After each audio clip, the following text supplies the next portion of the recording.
Rosa Parks y la lucha contra el racismo, por Paola Capriola. Capítulo 10. El boicot no era cuestión de días ni de semanas. Durará más de un año, hasta el 21 de diciembre de 1956, y la población negra de Montgomery demostrará que está a la altura de la lucha emprendida no solo para afirmar sus propios derechos, sino para retribuirse el sentido y la dignidad de una democracia que ha quedado tan gravemente comprometida con la plaga del racismo. Una plaga profunda y muy difícil de curar, como demuestra el hecho de que las autoridades municipales y la compañía de autobuses respondan inmediatamente con una tajante negativa a las demandas presentadas por la MIA. Y eso lo que les pide no es el final de la segregación de los medios de transporte públicos, es el objetivo de los miembros de la MIA, pero ahora no se atreven a encararlos directamente, sino tan solo un trato más amable a los pasajeros de color por parte de los conductores. La contratación de conductores negros en las líneas usadas en aplastante mayoría por negros y la incorporación del principio quien llega primero se sienta primero en las zonas centrales y no reservadas de los autobuses. A los ojos de las autoridades de Montgomery incluso esto es inaceptable. Si concedemos a los negros semejantes demandas, declara uno de los representantes, irán por ahí presumiendo una victoria ganada a los blancos, y eso es algo que no podemos permitir en absoluto. Pretenden pues echar un auténtico y definitivo pulso, convencidos como están de ganarlo contra una gente a la que han sometido durante siglos, y que no parece tener nada a su favor, ni el poder ni recursos económicos, solamente esa rebelde, tenaz sed de justicia, que se ha encarnado de una forma tan extraña en la figura de la modesta costurera Rosa Parks, un ángel de la tierra, como dicen ellos, alguien enviado del cielo. Por supuesto, lo de haberse convertido en el símbolo de esta lucha tiene su precio. Rosa lo presentía desde el inicio,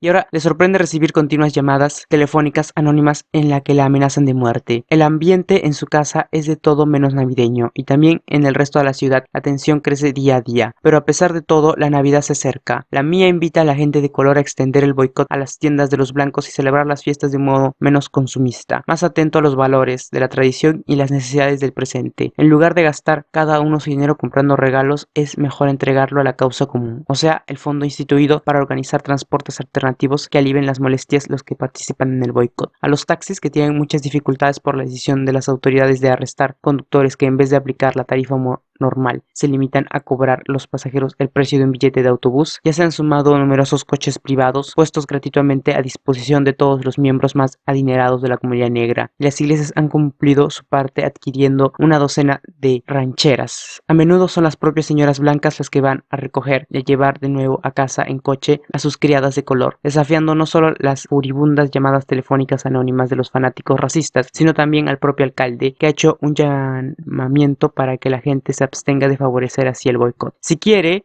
es la respuesta de muchas, que venga el alcalde a hacerme la colada, a plancharme la ropa, a limpiarme la casa y a cocinarme la comida. Mientras tanto tendré que valerme de mi criada. Incluso pasando por alto estas iniciativas personales en el sistema organizado por la MIA, el que afortunadamente funcionará muy bien, porque consigue transportar cada día a cerca de 30,000 personas. A pesar de todo, Montgomery empieza a ser famosa en toda América como la ciudad que va a pie, entre todos los numerosos regalos que la gente envía desde todos los puntos del país, dirigiéndolos a Rosa en la mayoría de los casos. Los que más abundan son los zapatos. Se supone que la gente en Montgomery gasta suelas muy deprisa, pero resulta que poco a poco después de Navidad llegan dificultades para la familia Parks. El 7 de enero los grandes almacenes anuncian a Rosa que allí ya no la necesitan, y no es que quieran despedirla, por supuesto que no. Naturalmente su papel en el boicot no tiene nada que ver con esta decisión, simplemente han determinado cerrar el taller de costura. Por lo tanto, ¿para qué van a seguir teniendo contratar a una costurera? Sea como sea, el resultado es el mismo. De repente, Rosa se encuentra sin empleo, obligada a trabajar en casa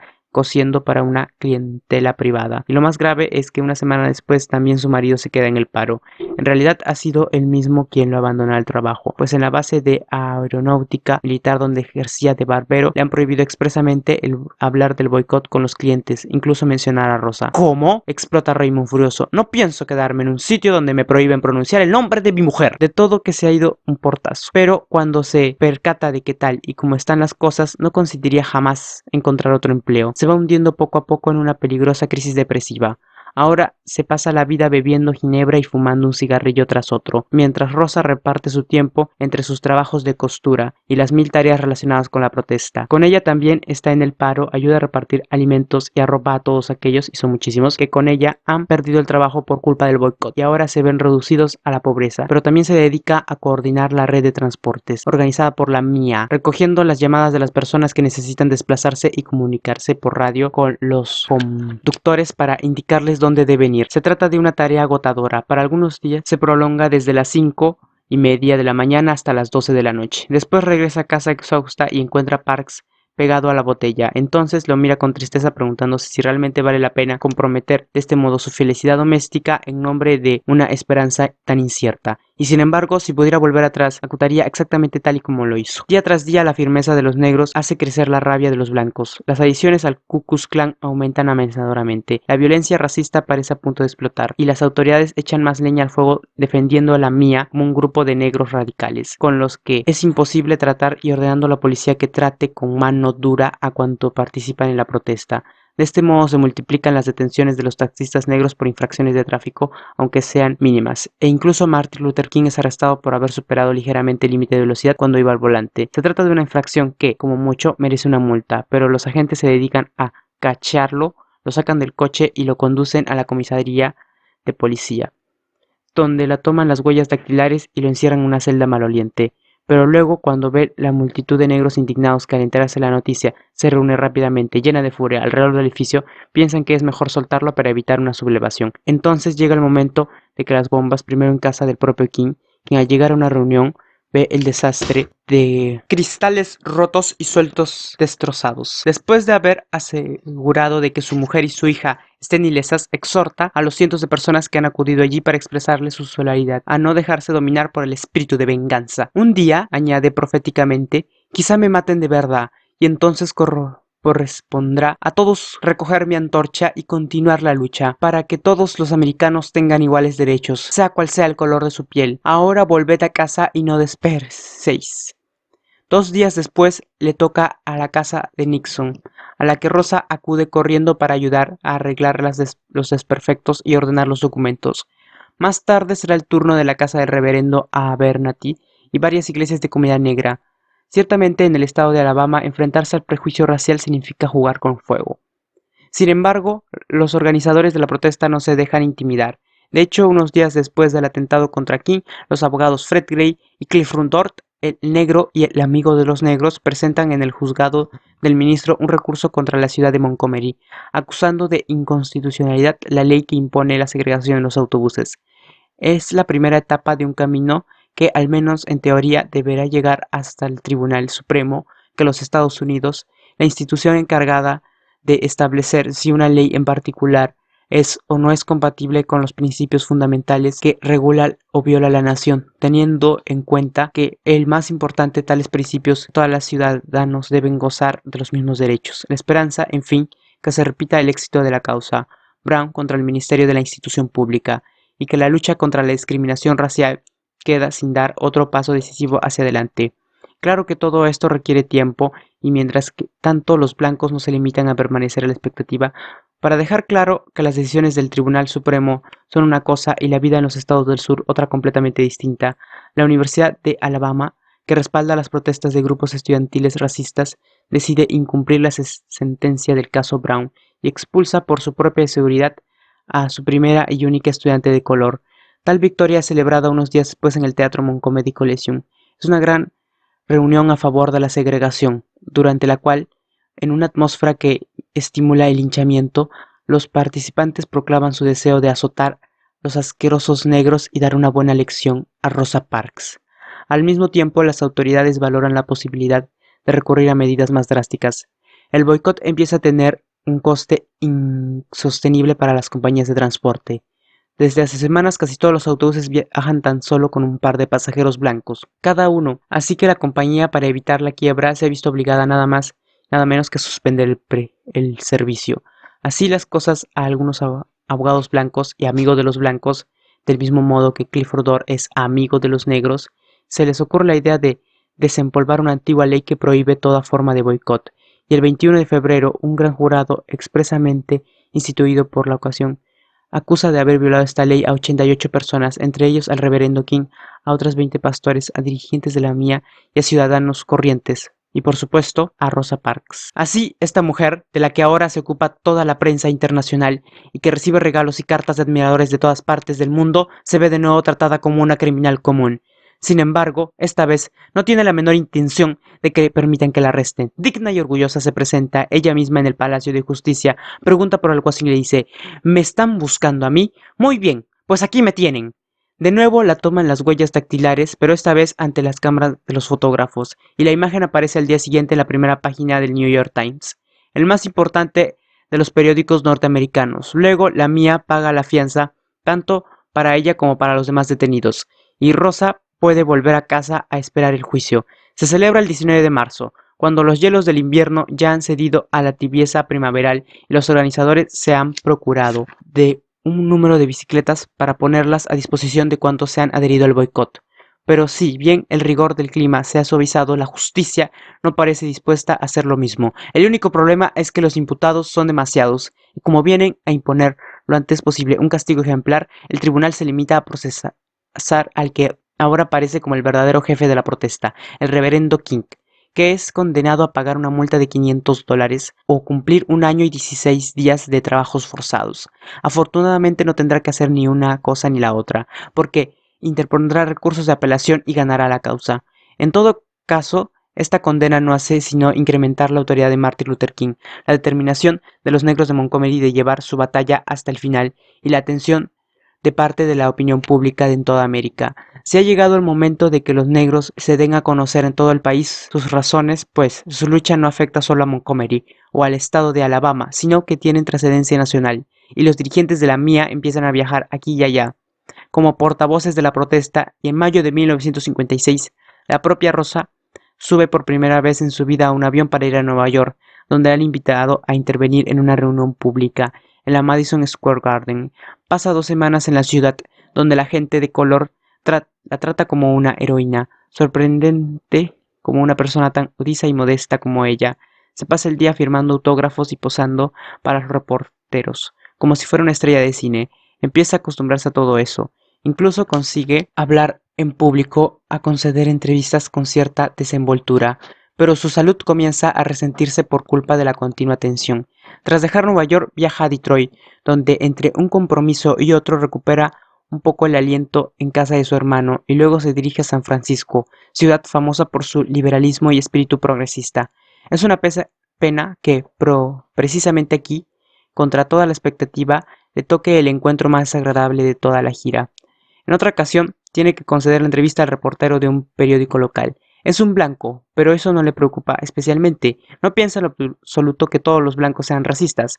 Le surge la primera duda cuando el hombre, poco después de haberse sentado ante ella, le dice en tono brusco: no me mire fijamente, como si una persona de color no tuviera derecho a levantar los ojos hacia un blanco. Después la somete a una serie de preguntas maliciosas y claramente hostiles destinadas a demostrar que Rosa no es una heroína, sino un ídolo falso, una exhibicionista que únicamente busca notoriedad. Ella se esfuerza por responder con calma, apretando entre los dedos la taza de té que el fotógrafo enviado por el periódico le ha pedido que tenga en la mano para poder fotografiarla en una pose natural. Sin embargo, cuando el periodista le dice en tono amenazador: ahora entre nosotros, quiero ver cómo funciona exactamente su cabeza, y luego la ataca con las preguntas más ultrajantes, llegando a preguntarle incluso si alguna vez ha ejercido la prostitución. La taza empieza a temblar contra el platillo, los nervios afloran y al final Rosa estalla en un llanto histérico, mientras el hombre, evidentemente satisfecho del efecto que ha conseguido, la despide con un burlón adiós y se va. Ella se queda allí, echa un mar de lágrimas en el sofá, y le parece estar oyendo esas múltiples voces que la llaman por teléfono a casa en medio de la noche para decirle: muérete, negra asquerosa. Le parece que ese odio fanático, provocado por un gesto destinado a perseguirla allá donde vaya durante toda su vida. Afortunadamente, el recuerdo de esta experiencia queda muy pronto eclipsado por una maravillosa noticia. El 5 de junio de 1956, poco después de su vuelta a casa, los jueces del Tribunal de Distrito votan 2 contra 1, admitiendo la demanda presentada por el abogado Gray y declarando inconstitucional, o sea, legítima y segregación en los medios de transporte públicos en Alabama. A pesar de todo, aún es pronto para cantar victoria y mucho más para suspender el boicot. La ciudad de Montgomery, de ninguna manera dispuesta a renunciar a su amado sistema de Jim Crow, decide presentar un recurso de apelación al Tribunal Supremo de los Estados Unidos, y eso significa que la situación se prolongará al menos hasta el otoño. Un tiempo larguísimo, piensan muchos negros mientras contemplan con preocupación las suelas cada vez más gastadas de sus zapatos. Y lo piensan también sus adversarios, que intentan hacer que cese el boicot con una nueva estrategia, induciendo a las compañías de seguro a anular las pólizas de todos los autobuses que las iglesias negras de la ciudad ponen a disposición a quienes participan en la protesta. Es otra forma de presión, porque sin seguro un coche no puede circular. Sin embargo, el reverendo King contraataca recurriendo a su agente de seguros de color de Atlanta, el cual a su vez recurre a Lloyd's de Londres, una de las compañías más grandes del mundo, y de este modo consigue estipular nuevas pólizas de seguro para sus automóviles, a los que los blancos llaman despectivamente iglesias sobre ruedas. Es como una partida de ajedrez que se juega durante semanas y meses en el gran tablero de la ciudad, mientras los días se van acortando y las hojas se llenan de tonos pardos o dorados. La jugada siguiente del alcalde consiste en pedir al tribunal que dicte una ordenanza para impedir que las personas de color se reúnan en las esquinas de las calles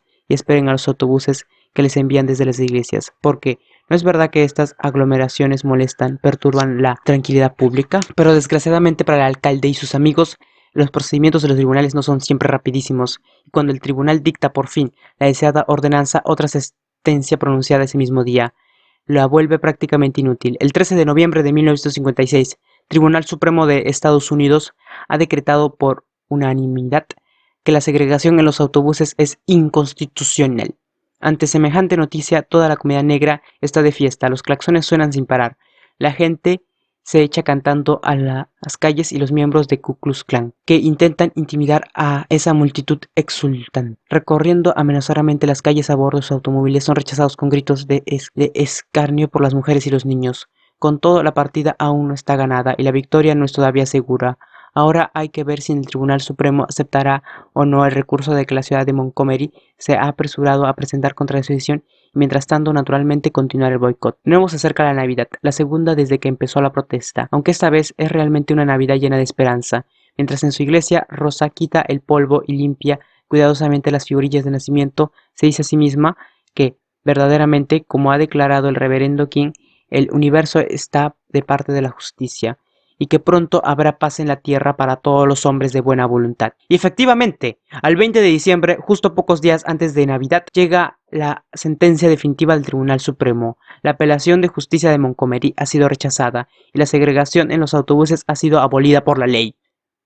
Y así, después de casi 13 meses, el 21 de diciembre, el boicot termina victoriosamente y los negros de Montgomery pueden volver a tomar el autobús. El acontecimiento, como es obvio, es muy solemne y periodistas, fotógrafos acuden de todas partes para dar testimonios de él. Pero mientras los demás dirigentes de las protestas suben triunfalmente en medio de los furgonazos, de los flashes, a los primeros autobuses de la mañana, la mujer, sin la cual todo esto habría sido posible, se queda en casa preparando el desayuno a su madre enferma. No es hasta más tarde, a las 9, que cuando un reportero de la revista Look se presenta en su casa acompañado por dos fotógrafos. Todos están ansiosos por inmortalizar el momento histórico en el que Rosa Parks pondrá por primera vez el pie en un autobús no segregado. Al principio está recelosa, le molesta un poco que su persona, a ojos de los demás, se identifique ahora exclusivamente con el episodio del autobús. Aunque después de todo reflexiona, ha sido precisamente ese episodio que ha unido a la población de color en una lucha común, y por eso acaba aceptando y sigue a los tres hombres en la parada más cercana. Sube, baja, cambia varias veces de autobús, mientras los fotógrafos continúan haciéndole fotos. Por una extraña coincidencia, descubre que el conductor de uno de estos vehículos es un viejo conocido y no de los más simpáticos. Lo reconoce enseguida por su cara colorada y la verruga al lado de la boca, y también por la mirada que le dirige, el que aún se puede leer la antigua arrogancia mezclada con su nuevo rabioso sentimiento de frustración. Rosa Parks y James Lake no intercambian una sola palabra. A fin de cuentas, ¿qué podrían decirse? Está claro que no basta una sentencia del Tribunal Supremo para anular los prejuicios de la mente de los que son como él, y Rosa lo comprende con solo mirarlo a la cara. En compensación, sin embargo, una sentencia del Tribunal Supremo puede impedir que las personas imbuidas a prejuicios se ensayen con los demás. En resumen, se dice a Rosa a sí misma: mientras no cambien los corazones, al menos es importante que cambien las leyes. Aliviada por este pensamiento y siguiendo las instrucciones de los fotógrafos, Rosa va a sentarse en la primera fila, una de las que hasta ayer estaban estrictamente reservadas a los blancos. Luego le piden que miren a través de la ventanilla. exactamente como había hecho aquella memorable tarde del 1 de diciembre de 1955, y obedece sonriendo. Sabe que esa foto está destinada a aparecer no solo en los periódicos, sino en los libros de historia, y de nuevo, como aquella tarde ya lejana, piensa en su abuelo sentado junto al fuego con el fusil a mano. Qué orgulloso estaría de ella si pudiera verla ahora. Capítulo 11. Durante los días siguientes, lejos de los objetivos de los fotógrafos, las cosas no parecen ir tan bien. Grupos de racistas fanáticos atacan varias veces disparando fusiles a los autobuses integrados. Y alguno que no acepta el fin de la segregación piensa hasta crear nuevas líneas para uso exclusivo de los blancos. Tampoco cesan los atentados con dinamita a las iglesias y a las casas de los pastores. Hace falta tiempo para que ese rastro de violencia termine y para que la nueva situación sea aceptada y por todos. Aún más tiempo y muchas luchas durísimas para que el principio de la integración y la igualdad arraigue plenamente en todo Estados Unidos. ¿Qué ha sido, mientras tanto, de Rosa Parks, la iniciadora de esta victoriosa batalla?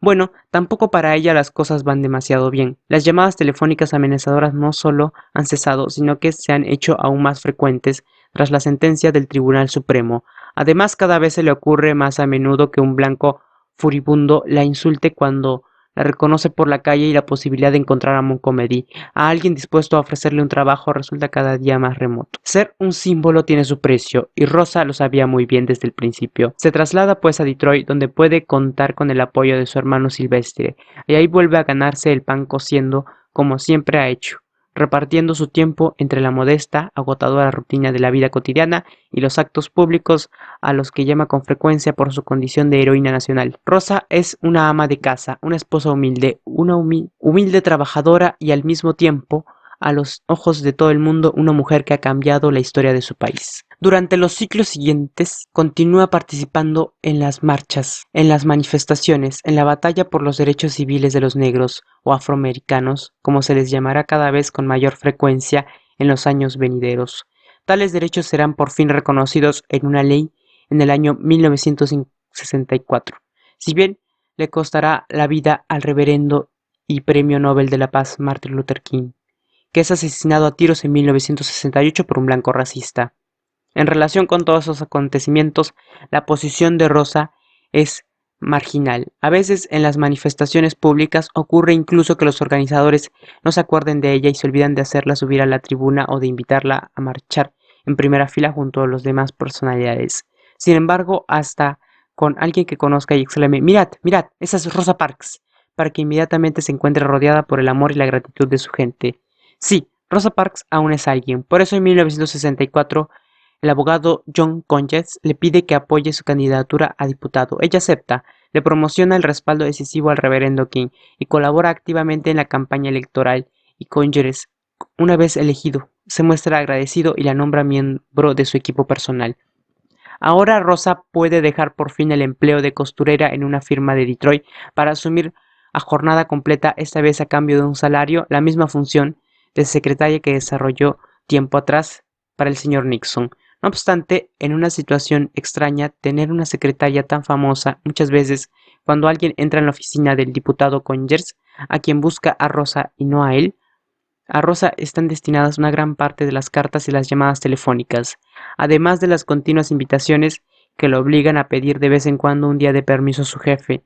A Conyers le encanta concederle esos permisos. Su secretaria es tan amable y modesta que a veces le cuesta convencerse de que esa mujer es la misma persona que el famoso icono del movimiento de los derechos civiles. Sin embargo, siente que Rosa exhala un aura inconfundible de majestuosidad, no la majestuosidad de los poderosos, sino de los justos, no la arrogancia, sino la nobleza, un corazón firme y generoso. En diciembre de 1975, a la edad de 62 años, en el 20º aniversario del boicot, Rosa vuelve a Montgomery, invitada, aunque cueste creerlo, por las autoridades municipales. Ciertamente el clima ha cambiado. Lo que entonces se consideraba la iniciativa de un grupo de agitadores negros y se denunciaba como un acto criminal es ahora objeto de una solemne celebración oficial, y casi nadie niega, al menos en público, que constituye una página importante de la historia de la ciudad. Sin embargo, Rosa no se hace ilusiones. Sabe que el corazón de muchos hombres está profundamente arraigado ese innoble sentimiento que llamamos racismo, que se mezcla el odio y el miedo hacia quien no parece distinto. y el vil deseo de aplastar a quien es más débil y se halla más indefenso. Por eso, desde el pupilo de la iglesia bautista de la calle Holt, exhorta con voz firme a su gente a no detenerse, sino a continuar la lucha. Tampoco está dispuesta a detenerse, a pesar de que estos son años difíciles. A consecuencia de la tensión que acumuló en los meses del boicot, hace tiempo que la salud de Rosa no es buena y ahora sus molestias empiezan a agravarse. Úlcera de estómago, problemas de corazón. Para colmo de males, durante los años 70 pierde a sus seres más queridos, su esposo, su madre y su hermano enfermo, casi a la vez de cáncer, y ella se ve obligada a renunciar al trabajo a jornada completa para repartir sus vistas entre 3 hospitales diferentes. El primero en caer es Raymond Parks, que muere en agosto de 1977. Unos meses después le toca a Sylvester, y en 1979 la madre, de la que Rosa se ha hecho cargo hasta el final, viviendo con ella un nuevo piso. Ahora, los 66 años, Rosa está completamente sola. Concreta todas sus energías en el trabajo, en el compromiso civil, y para honrar la memoria de su marido, funda en el año 1987 el Instituto Rosa y Raymond Parks, cuyo objetivo es ayudar a los jóvenes de color a desarrollar sus propias aptitudes y a adquirir plena conciencia de sus derechos, a convertirse en una palabra, en ciudadanos orgullosos y valientes, como le pasó a la propia Rosa, gracias a las lecciones que aprendió de su abuelo, de sus antiguos maestros, cuando no viaja para recoger premios o recibir congregaciones, entre ellos la Medalla de la Libertad, concedida en 1996 por el presidente Clinton, y la Medalla de Oro al Mérito de Congreso, con la que fue distinguida en 1999, o no tiene que responder a los millares de cartas que siguen llegándole de todo el mundo. Rosa lleva la vida rutinaria de una anciana, ahora jubilada. Todas las mañanas al despertar abre la Biblia que tiene en la mesita de noche y lee con devoción algún fragmento, con poco de esfuerzo porque los largos años que ha pasado cosiendo le han debilitado la vista. Luego se levanta, toma un desayuno ligero y se sienta a una de las ventanas de casa, desde el cual puede ver el río, observar los puentes, los barcos, observa sobre todo el lento pero imparable movimiento de la corriente que avanza y avanza sin cesar, sin que ningún obstáculo pueda desviar su curso, y ese espectáculo le infunde una enorme serenidad. Luego, como si fuera un sueño, recuerda Montgomery, el día de su detención, y aquellos otros tan duros y apasionantes del boicot, y recuerda cuando en 1989 volvió a dicha ciudad para asistir a la inauguración del monumento a los derechos civiles. Sobre una placa circular del granito negro había grabado los nombres de 40 personas entre hombres y mujeres que habían perdido en aquella batalla, 40 víctimas de odio racista asesinados únicamente por haberse atrevido a afirmar su propia identidad de seres humanos. Frente a la placa, una pared curva a lo largo de la cual bajan pequeñas cascadas formando una especie de película transparente sobre esta frase de Martin Luther King: hasta que la justicia fluya como el agua y la rectitud como un río poderoso. Rosa Parks fallece en su piso de Detroit a las 7 de la mañana de 24 de octubre de 2005. El presidente Bush ordena que las banderas ondeen a media asta en todos los edificios públicos de la nación, y las autoridades municipales de Montgomery y de Detroit anuncian que, hasta que se celebre el funeral, los asientos delanteros de los autobuses deben permanecer vacíos y marcados con cintas negras en señal de luto. Los restos mortales de Rosa Parks son trasladados en avión por la funeraria, primero a Montgomery y luego a Washington, donde quedan expuestos en la rotonda del Capitolio. Es la primera vez en la historia que esta distinción se le concede a una mujer. Una guardia de honor vela silenciosamente el féretro colocado sobre el mismo catafalco que en 1855 el cadáver de Abraham Lincoln y 50.000 personas desfilan ante él, una tras otra, para rendir el último homenaje a la madre de los derechos civiles. 3 años después, un hombre de piel negra, Barack Hussein Obama, será elegido presidente de los Estados Unidos de América.